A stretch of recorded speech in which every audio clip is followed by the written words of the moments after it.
Galera, o Clube de Regatas do Flamengo se tornou esse time que deixa a gente absolutamente enervado e impaciente. O Flamengo não consegue entregar uma partida linear desde o Grêmio, mas a grande verdade é que não consegue entregar um ano linear, com muitas decepções, alguns ali espasmos de felicidade para novas decepções tomarem lugar das antigas. A grande verdade é que o Flamengo segue não agregando confiança nenhuma. Mas, por incrível que possa parecer, tem coisas interessantes para falar no aspecto tático da partida de ontem. O primeiro tempo teve uma riqueza de detalhes interessantes e o segundo tempo com uma resposta interessante também do técnico do Curitiba, bom treinador aparentemente. Vamos falar sobre isso analisando esse jogo com base nos aprendizados que tive ao longo da vida e, em especial, no curso do Laboratório do Futebol. O curso Explorando o Jogo está em promoção exclusiva para os inscritos aqui do canal. R$ 149,00 ou pagamento único ou parceladamente de 15 conto por mês. R$ 15 por mês você vai aprender a analisar taticamente jogos, e isso é imprescindível para qualquer função que você vai desempenhar no futebol. Seja ela como comunicador, principalmente, teria muito menos gente falando besteira por aí, como comunicador, como analista individual de atleta, como empresário de atleta, como dirigente de clube, ou até como torcedor amante de futebol, que você certamente é, para estar inscrito aqui. Então vamos falar sobre tática sem tatiquês. Antes de começar, eu quero fazer uma pequena ressalva. A gente precisa, para analisar um jogo de futebol, a gente não pode jamais descartar do contexto que é um fato, é um evento que depende de cronologia. É um esporte de pontuação baixa, onde ele pode ser condicionado pelo tempo, ele pode ser condicionado pelo espaço, ou ele pode ser condicionado pelos gols. Então, conforme o jogo for acabando, se tiver empate, um time pode acelerar muito mais, porque está mais interessado na vitória, e isso condiciona os espaços que ele deixa. O time que tem a vantagem, conforme o tempo se transcorre, ele pode se fechar cada vez mais por conta da vantagem. Então, o tempo interfere. O espaço interfere porque quando alguém é expulso, quando eu tenho ali uma inferioridade numérica, eu condiciono todos os dois times na forma como eles vão atuar, assim como o gol. O placar condiciona o jogo. Cada golzinho, exceto em grandes goleadas, cada golzinho condiciona um pouco a forma como cada uma das equipes vai seguir o seu trabalho. É um esporte de pontuação baixa. No basquete, dificilmente uma vantagem de 10 pontos vai condicionar tanto assim, porque ela pode ser rapidamente transposta. Mas no futebol não é bem assim. E é por isso que determinados lances eles têm um impacto tático, técnico, emocional para a sequência do jogo. E a gente vai falar muito disso aqui. O Flamengo foi a campo num losango. Isso mesmo que você está ouvindo, de novo. Não é novidade, tá? O início do trabalho do Sampaoli, do jogo 2 contra o Internacional até o jogo 4, ali foram 3 jogos, e utilizou o losango em sequência. Isso não é uma novidade na cabeça do Sampaoli, é uma leitura um pouco diferente da do Dorival, a gente vai explorando aos poucos ao longo do trabalho. E o Curitiba normalmente joga num 4-1-4-1, mas nesse jogo ele preparou uma mudança, né? Jogou com 2 volantes, baixou o Sebastião Gomes ao lado do Fran Sérgio, com a preocupação de fechar o meio. E a gente vai mostrar um pouco mais. Com 1 minuto, o Flamengo perde a chance de condicionar de novo o jogo. Se você faz um gol com 1 minuto, a tendência é ter muita facilidade. O Gabriel, na marca do pênalti, ele que é tão bom cobrador de pênalti, tinha tempo para arrumar o corpo, só que a fase ela interfere, ela atrapalha. O zagueiro estava caído na frente dele e ele, enfim, concluiu da pior forma possível. Bom, o Flamengo tentou jogar com uma saída sustentada, saída com os 4 homens, como a gente sempre fala, e com um tripé de meio, e não 2 volantes. Então, Pulgar baixando um pouco mais, Vitor Hugo e Gerson alinhados como os médios, né, desse losango. O Curitiba foi para esse 4-2-3-1 e a ideia do Curitiba era o quê? Eu vou fechar bem o meio. O Flamengo vem com esse losango, vem sobrecarregar o meio, vem colocar muita gente para tabelar, como foi no jogo anterior. Então eu vou fechar o meio e assim, fechando o meio, eu vou fazer os caras jogarem só pelo corredor lateral, mais distantes, e vou quebrar um pouco as dinâmicas deles. Fato é que não conseguiram. Logo de início, eles desistiram de uma coisa que é característica do Thiago Kozlowski, que é o técnico do Curitiba, e começou a dar chutão na saída de bola, porque a marcação alta do Flamengo estava encaixada. Logo depois ele tentou de novo, mas não estava dando certo. O Flamengo continuava mantendo. Ele fez uma saída um pouco diferente. O goleiro e mais a saída de 3 bem baixa, com o lateral direito, Diogo, baixando junto com eles. O Flamengo subia no pressing com os 3 homens de frente, mas o Vitor Hugo e o Gerson tinham uma abordagem diferente. Eles continuavam posicionados fechando o meio, mas vigiando esse passe lateral para poder, enquanto a bola viajasse, caso acionado, balançar para lá. E o balanço de um deles interfere no posicionamento do outro. Então aqui o goleiro acionou, o Gabriel acionou aqui direto o Robson, que era o ponta, né? O lateral estava lá embaixo, e o Gerson balançou para o lado dele, e isso condiciona o quê? O Vitor Hugo a se alinhar ao Pulgar e o Flamengo a fazer um 4-2-4, defendendo com um 4-2-4 ali mais alto para tentar guardar a compactação e pressionar o homem da bola. Nessa altura do jogo dava super certo. Aqui a bola para trás, o Bruno Henrique pressionando o homem da bola e ele quebrando a bola. Isso mantinha o Flamengo vencendo os duelos com superioridade numérica na última linha e mantendo o quê? Uma seta, como se fosse uma seta invisível, deixando o fluxo do jogo ordenado, da defesa do Flamengo ao ataque do Curitiba. O Flamengo começa mandando no jogo, né, propriamente dito. Então, tentando botar a dinâmica aqui no campinho para ficar mais fácil. A saída de bola, o Flamengo marcando ali como se fosse um 4-3-3, marcando ali uma individual, na verdade, diferente de zona, e com os 2 médios aqui vigiando esses caras que faziam amplitude nessa saída de bola. Conforme a bola era acionada, esse cara balançava para ficar alinhado ao Pulgar e os 4 da frente ficavam juntos. Com o recuo da bola, esse 4-2-4 ficava mais claro aí para vocês verem. O Curitiba tentou guardar bastante a compactação e o Flamengo tem uma jogada que tem funcionado, é a jogada que mais tem funcionado com o Flamengo. O Flamengo estava tendo sabedoria para abrir o campo. E aí, utilizava até o Felipe Luiz bem mais avançado do que a gente está acostumado a ver. Ter o Felipe Luiz tão avançado é uma contradição.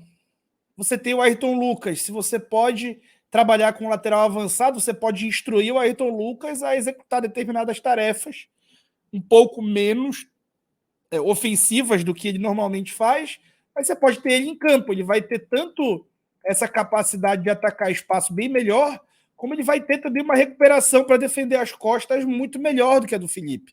Na saída de bola tu perde um pouquinho, mas não dá para ganhar em tudo, né? Então, o Felipe Luiz bem avançado e o Wesley também aqui, ó, o bloco deles bem compacto, fechando o meio e deixando as laterais. Aí o Flamengo fazia um movimento de fora para dentro. O Gerson inverte a bola para o Wesley, isso balança esse bloco, o Wesley dá o passe para trás e esse bloco já balançou e já tem 2 caras fora do bloco, né? O bloco já diminuiu de 8 para 6. E agora o Gerson aparece livre. Além do bloco ter diminuído, ele já está mais recuado em campo. O Gerson aparece livre e esses jogadores vão ter que sair. Quando eles saem, eles vão abrir um pouco esse bloco e vão dar espaço entre as linhas. O Gerson identifica o espaço entre as linhas e acerta o passe para o Arrascaeta. E aí o Arrascaeta tinha 3 opções. Passe para o Bruno Henrique, que tinha ganho as costas. Passe para o Gabriel, estava mais difícil. Ou finalização. O próprio movimento deles de tentar atacar o espaço condiciona a marcação a dar mais espaço para o Arrascaeta. O Arrascaeta tem uma ótima finalização daí, finalizou para fora. Mas uma dinâmica que vem acontecendo de forma competente pelo time, dentre tantos defeitos que o time tem, e isso funciona. E tem funcionado nos últimos jogos. O Felipe, aos 11 minutos, o Felipe sai, um arremesso lateral, ele consegue dar o combate, o time está bem posicionado para defender, existe ali uma cobertura a esse salto do Felipe, do Léo Pereira, e o Felipe consegue escorar a bola para longe, só que o Arrascaeta e o Bruno Henrique decidem acelerar a jogada. E aí, de novo, vai contra o que esse time melhor tem executado. Só que a natureza dos caras de querer é acelerar todas. A gente já viu esse time acelerando todas com o Renato Gaúcho e não era bem assim que o time conseguia seus melhores resultados. Com o Dorival, ao contrário, o time jogava num ritmo bem lento, inclusive a troca de passes era mais lenta, os passes eram mais fracos, eram mais no pé, o time tinha mais esse conceito de jogar devagar e o São Paulo quer nada menos do que isso, só que ele quer fazer isso de uma forma diferente. O passe um pouco mais no espaço, o passe um pouco mais forte, mas ele também quer quebrar esse ímpeto de contra-atacar o tempo inteiro. Enfim, Arrasca decide puxar um contra-ataque e erra o passe. Isso aconteceu muito contra o Olímpia. O que acontece?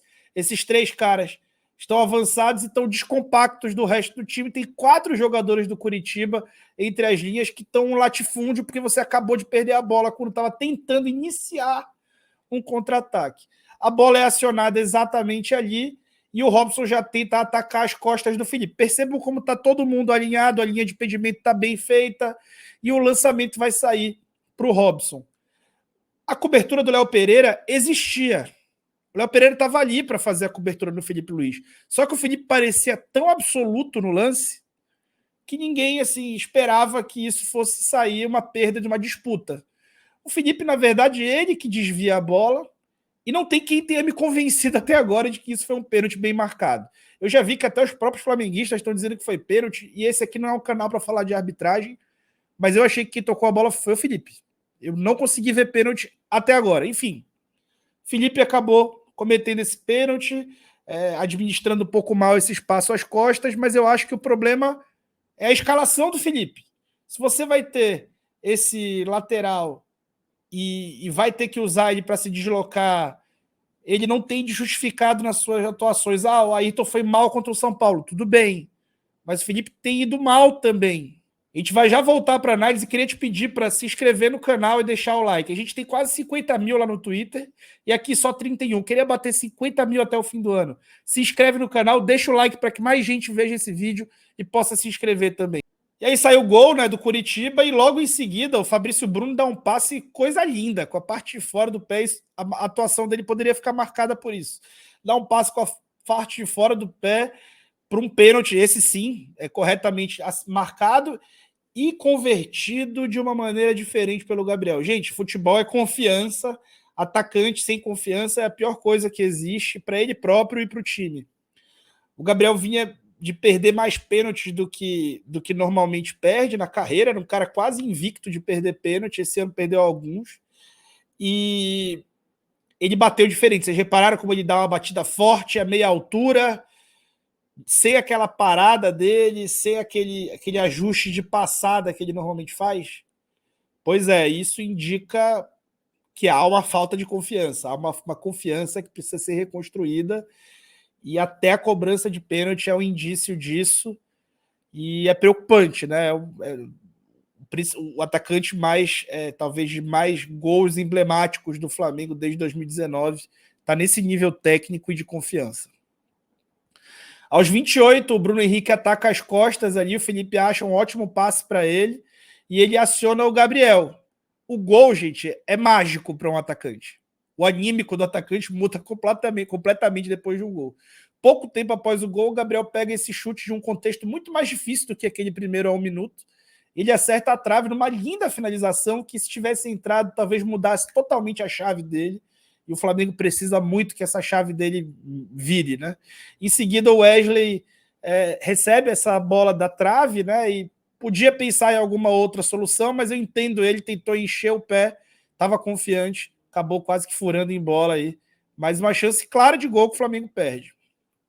Aos 29, de novo, Fabrício Bruno, né? O Vitor Hugo dá um bom combate, o Fabrício Bruno fica com a sobra, e aí olha o passe que ele vai achar para o Bruno Henrique. O Bruno Henrique jogando mais centralizado, né? Eu falei muito sobre isso, sobre o quanto é importante que o Bruno Henrique jogue mais centralizado. Bruno Henrique saindo do meio para fora para puxar esse contra-ataque. E aí deixaram o Bruno Henrique num contra um, tá todo mundo aqui com o seu, né? Os volantes, esse volante aqui, o Gomes não baixou para tentar gerar essa dobra. E o Bruno Henrique não teve tempo, na verdade, muito rápido o lance. O Bruno Henrique tirou todo mundo para nada, chegou na linha de fundo, teve uma linda, ótima visão de jogo, acionou o Vitor Hugo e gol do Arrasca. O Flamengo ali tinha dado a resposta anímica para um jogo que tinha sido condicionado por um pênalti em uma partida que ele estava muito superior. Né? Em seguida, o Flamengo está com a bola aos 33 minutos ali, o Gabriel com a bola, tomando porrada aqui, a mão do cara, dando porrada nele, ele cai e segura a bola com a mão, o Rafael Claus decide dar essa falta, cara, e no segundo tempo ele dá uma outra falta, e ele não estava marcando faltas, aliás, a atuação do Claus foi medonha, né? O Claus, ele consegue ser o juiz que não marca as faltas, o que eu acho ok, se for um critério bem estabelecido para os dois lados, e ao mesmo tempo não deixa o jogo correr. O jogo teve um índice baixíssimo de bola rolando, mesmo com ele quase liberando a pancadaria. É assim, meio sem noção. A falta que ele deu dentro da área para o gol do Coritiba é uma falta que ele não daria fora nunca. É muito esquisito.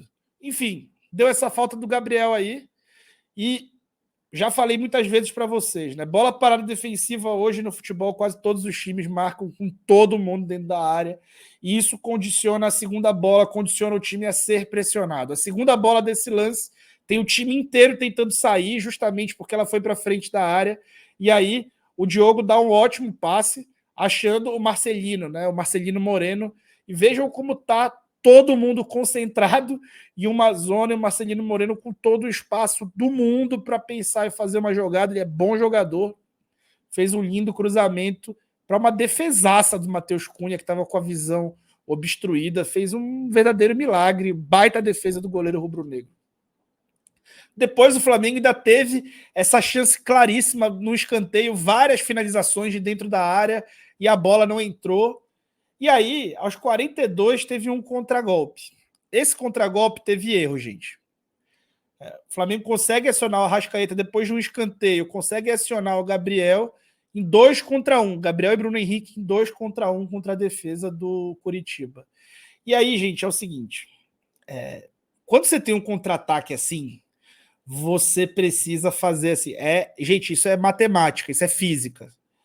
Você tem uma distância menor para a linha de fundo quando você está correndo em linha reta, certo? Isso vale para jogadores, vale para a gente, vale para a bola. E você está numa situação de superioridade numérica. Se você dá um passe lateral sem necessidade, você só vai facilitar que essa cobertura chegue.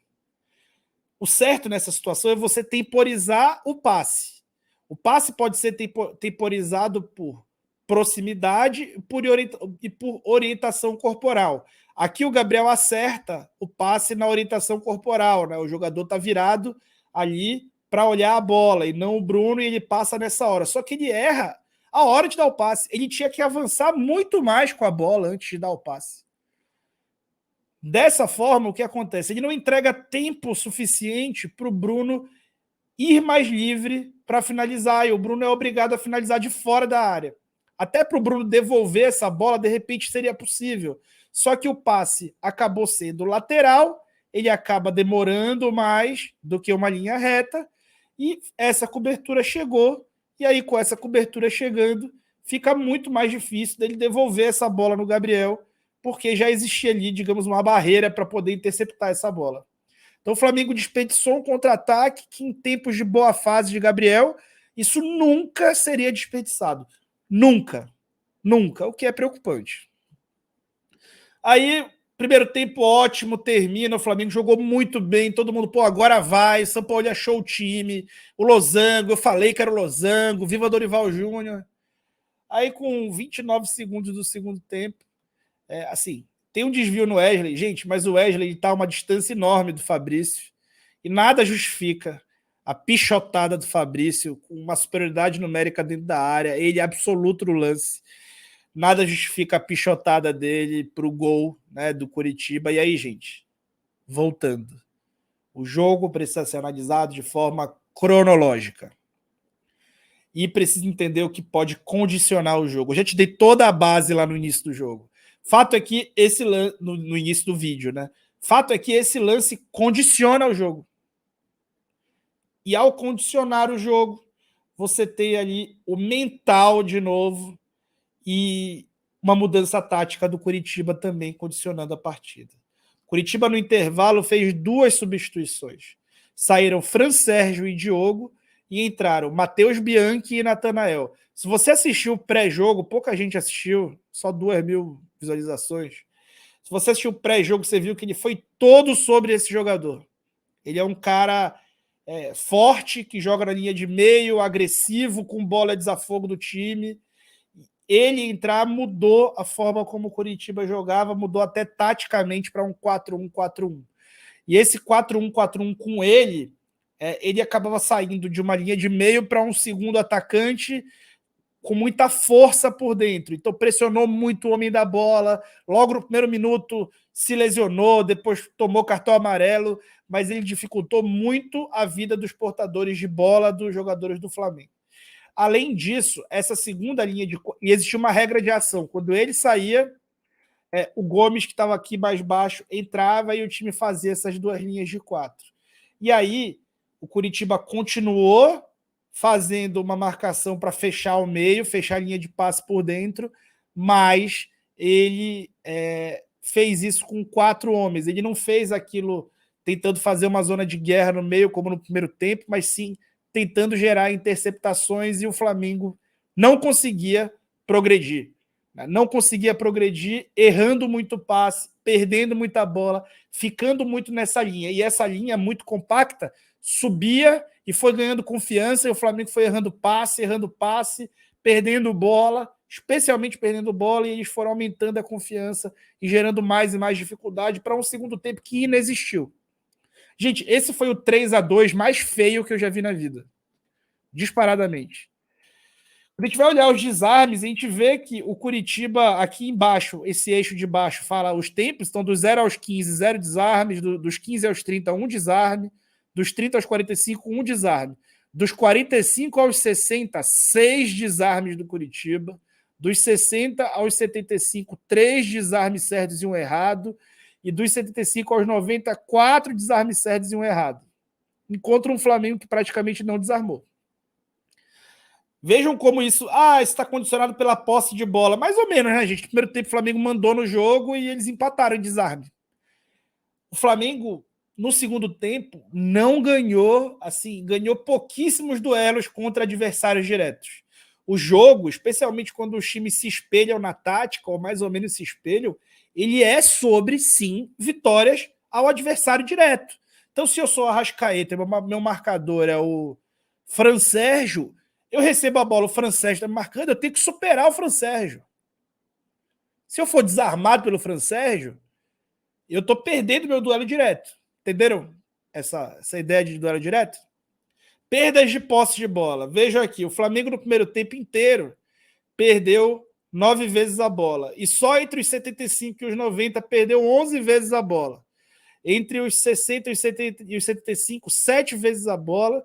Entre os 45 e os 60, 5 vezes perdeu a bola. Ou seja, 23 vezes contra 9 no primeiro tempo, perdas de bola.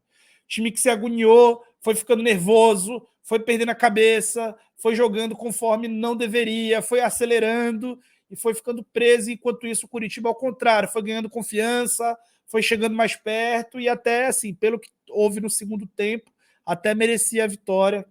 Quando a gente olha jogadores que mais perderam a bola, a gente vê o Arrascaeta, normal, o cara que arrisca mais, mas assim, a gente vê o Ayrton Lucas aqui. O Ayrton Lucas jogou pouquíssimo tempo, né?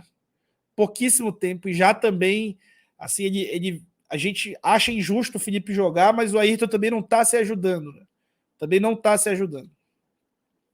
E aí, aos 48, o Luiz Araújo, depois de uma bola recuperada pelo Thiago Maia, tem o sangue frio de encontrar um passe entre linhas. Nessa hora já estava tudo à moda Carvalho, mas o Luiz Araújo encontrou esse passe entre linhas para o Gerson, e o Gerson fez o que ele deveria fazer muito mais vezes.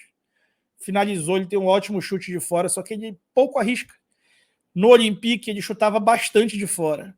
E aí, no Flamengo, ele fez essa finalização, depois foi abraçar o cara que trouxe ele de lá, quer dizer, o cara que levou ele para lá, para a França. Os dois têm uma relação, certamente o Gerson é uma influência positiva ao trabalho do Sampaoli dentro do Flamengo. É um jogo que nos enerva, que nos tira a paciência, especialmente no segundo tempo. Depois daquele primeiro tempo, com 30 segundos, cedeu o empate, aquilo mexe com a nossa cabeça que não está em campo, imagina quem está em campo. De bom que dá para tirar disso é que a distância para o Botafogo diminuiu. Pensar no Botafogo é uma loucura, mas enquanto a gente não pensa, pelo menos que a gente vai chegando perto, porque com vitórias, o convencimento ele chega do trabalho, assim, os jogadores ficam mais cientes. Pô, enquanto eu estava fazendo o que o cara mandou, eu estava conseguindo dominar o jogo. Quando a minha intuição, meu mental fez eu começar a acelerar todas, eu perdi muita bola, o jogo ficou aleatório e eu ganhei com aquele gol espírita do Gerson. A gente percebe isso e isso fica mais claro também para quem está trabalhando lá dentro. Foi bom para o Gerson também decidir um jogo, ele que fica em altos e baixos dentro das partidas, dentro da temporada, às vezes ídolo da torcida, às vezes odiado pela torcida, isso foi bom. Foi bom para o Flamengo que venceu o jogo, vencer sempre é bom. Mas assim, o São Paulo precisa se ajudar também. A escalação do Felipe Luiz, ela se justifica pouco, tá? Eu acho que o Ayrton precisa ter chance, especialmente nesse contexto, que tem o corredor lá para ele atacar e ele pode defender as costas. E o Gabriel, gente, tem a situação dele que precisa ser vista. Assim, o Luiz Araújo entra bem em todos os jogos, no próximo jogo é reserva de novo, e assim segue. Não sei. O próprio Pedro, ele entra, e quando entra para jogar 10 minutos, será que isso está justo? Eu acho que o Sampaoli precisa tentar dar uma chance mais igual, ser mais meritocrático dentro do elenco. Eu não sei o quanto também ele está se curvando ao que precisa ser feito para sobreviver até o fim do ano. Fato é que não está legal. Primeiro tempo é legal, mas assim, sempre fragmentos de partidas, dificilmente um jogo inteiro consistente para ser campeão da Copa do Brasil, especialmente. Vai precisar dessa consistência, tá bom? Então, pessoal, não se esqueça de adquirir o curso Explorando o Jogo. O curso está só R$15 por mês. Essa promoção tem tempo limitado, tá para acabar e a vigência do curso é infinita. Então, se tu comprar hoje, tu vai poder fazer quando quiser, tá? Cursar quando quiser, tá bom? Então, aproveite essa promoção clicando no link ou no comentário fixado e depois me conta como é que estão os teus estudos, tá bom? Valeu!